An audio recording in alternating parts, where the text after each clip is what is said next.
रही तो पाकिस्तान के कम से कम 4 टुकड़े होंगे, ये मैं स्पष्ट रूप से देखता हूँ। और जाहिर है कि पाकिस्तान के हुक्मरान इसके लिए जिम्मेदार हैं। पाकिस्तान के बहुत बाद बना हुआ मुल्क बांग्लादेश आज देखिए कितनी तरक्की कर रहा है, कितने अच्छे तरीके से वो अपना उत्थान और विकास कर रहा है। लेकिन ये जो पाकिस्तान के हुक्मरान हैं, इन्होंने अपने हितों के लिए अपने देश का सवाल तो ये है कि अगर बाकी लोगों को इतना क्लैरिटी के साथ ये नजर आ रहा है कि पाकिस्तान 4 टुकड़ों में बढ़ जाएगा, तो क्या पाकिस्तान को खुद ये बात समझ में नहीं आ रही? वहां के हुक्मरान की आंखें मूंदे बैठे हैं।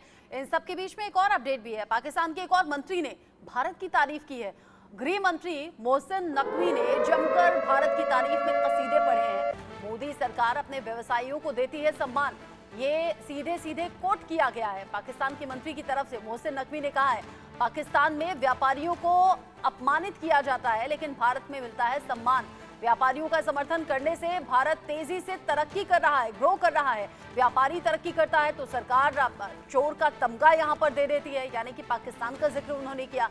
साथ ही कहा पाकिस्तान में व्यवसायियों को चोर बताया जाना बिल्कुल गलत है। जब व्यवसायी आगे बढ़ेंगे तो किसी भी देश के लिए, उसकी उन्नति के लिए ये बेहतर कदम होता है। और मोहसिन नकवी ने इन्हीं बातों का जिक्र करते हुए कह दिया कि एक भारत है जहां व्यवसायियों को सम्मान मिलता है और भारत इसीलिए तेजी से तरक्की भी कर रहा है। लेकिन यहाँ पाकिस्तान में अपमान भी होता है, चोर का तमगा भी दे दिया जाता है। यूके देवनाथ सर, एक बड़ा अंतर तो जमीन आसमान का भारत पाकिस्तान में नजर आता है, लेकिन अगर वहीं के मंत्री खुद इस बात को कहने लगे तो फिर ये बड़े इंडिकेशंस हैं। जी हाँ, ये समझना पड़ेगा पाकिस्तान को, उनके हुक्मरानों को, कि अगर उनके देश को प्रगति करनी है तो उनको अपने देश में जो प्रोफेशनल्स हैं, खासतौर से जो इंडस्ट्रियलिस्ट हैं, जो ट्रेडर्स हैं, जो व्यापारी हैं, उनको एनकरेजमेंट देना पड़ेगा। भारत का ही उदाहरण ले लीजिए। भारत में हर 3 महीने 6 महीने में हमारे जो मंत्रालय के बड़े बड़े सीनियर ऑफिसर्स हैं, वो फिकी के जो रिप्रेजेंटेटिव्स हैं, एसोचैम के जो रिप्रेजेंटेटिव्स हैं, उनको बुलाते हैं, उनके साथ मीटिंग करते हैं, पता करते हैं कि व्यापारियों को, इंडस्ट्रियलिस्ट को और एंटरप्रेन्योर्स को क्या दरकार है कि वो भारत में तेजी से प्रोडक्शन बढ़ा सके, दूर दराज के क्षेत्रों तक जाकर छोटे छोटे कारखाने स्थापित कर सकें, ताकि तभी तो जब प्रोडक्शन होगा तभी तो रेवेन्यू जनरेट होगा, टैक्स कलेक्शन होगा। लेकिन पाकिस्तान में ऐसा कुछ हो नहीं रहा है। इसीलिए पाकिस्तान की जो ट्रेड बॉडीज हैं वो बार बार लगातार भारत का उदाहरण देती रहती हैं कि भारत से पाकिस्तान की सरकार को भारत का उदाहरण देकर पाकिस्तान का भला होता हुआ दूर दूर तक दिखता नहीं है। संजीव जी, करना क्या चाहिए? सिर्फ कसीदे पढ़ने से काम चल जाएगा क्या? देखिए, ऐसा है कि भारत का एग्जाम्पल दे करके वो पाकिस्तान के हुक्मरान इस बात को दिखाने की कोशिश करते हैं कि वो वहाँ की समस्याओं को लेकर के गंभीर हैं, वो भी उसी तरीके का उत्थान और विकास चाहते हैं जैसा कि भारत कर रहा है। लेकिन ये सिर्फ दिखावे की बातें हैं। सच्चाई ये है कि पाकिस्तान के हुक्मरान वहाँ के जो लोगों के लिए जरा भी चिंतित नहीं है और उनको आवाम को एक छल और धोखा देने के लिए, कवर अप करने के लिए कि हम कुछ कर रहे हैं, और साथ ही साथ जो इंटरनेशनल मॉनेटरी फंड और कुछ जो क्रेडिटर्स हैं उनको भी ये बताने दिखाने के लिए कि वो कुछ इस मामले को लेकर के गंभीर हैं कि वहाँ पर जो है आर्थिक जो है विकास होना चाहिए इत्यादि इत्यादि। तो ये जो दिखावे की बातें हैं, इससे काम नहीं चलने वाला। पाकिस्तान में यदि वहाँ की आर्थिक स्थिति सुधारनी है तो वहाँ पर बड़े रिफॉर्म्स करने होंगे, भ्रष्टाचार पे अंकुश लगाना होगा, आतंकवाद को सपोर्ट करना बंद करना होगा, और ये जो पाकिस्तान के हुक्मरानों का जो वहाँ के आर्थिक सिस्टम पर भी जो कंट्रोल है उसको जो है कम करना होगा, उसे समाप्त करना होगा। जाहिर है कि ऐसा होने नहीं जा रहा है। इसी वजह से इन तरीके की जो पाकिस्तान के नेताओं की जो बातें हैं, मैं उन पर जरा भी विश्वास नहीं करता हूं, क्योंकि उनकी कथनी और करने में बहुत बड़ा अंतर दिखाई देता है।